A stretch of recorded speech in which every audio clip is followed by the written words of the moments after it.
चापता रहो, अंडा चापता रहो, मुर्गा चापता रहो, अंडा चापता रहो। काहे चापे में तिल कहरू इतना हाफता रहो, काहे चापे में तिल कहरू इतना हाफता रहो, इतना हाफता रहो। मछरी चापता रहो, बकरा चापता रहो, मछरी चापता रहो, बकरा चापता रहो।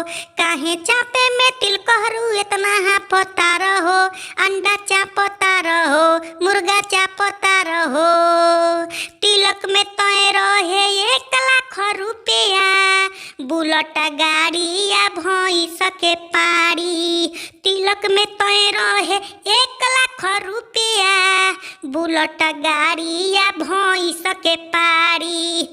कौनो चीज न लैला हो, खाली नाम हंसैला हो, सरऊ समधी फिरिए में बरवा पाई गैला हो। कौनो चीज न लैला हो, खाली नाम हंसैला हो, सरऊ समधी फिरिए में बर पाई गैला हो।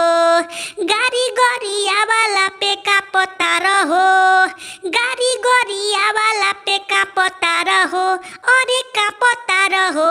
मुर्गा चापता रहो, अंडा चापता रहो, मुर्गा चापता रहो, अंडा चापता रहो। अरे चापे में तिल कहरू काहे हाफता रहो, काहे हाफता रहो। मछरी चापता रहो, बकरा चापता रहो, मुर्गा चापता रहो, अंडा चापता रहो।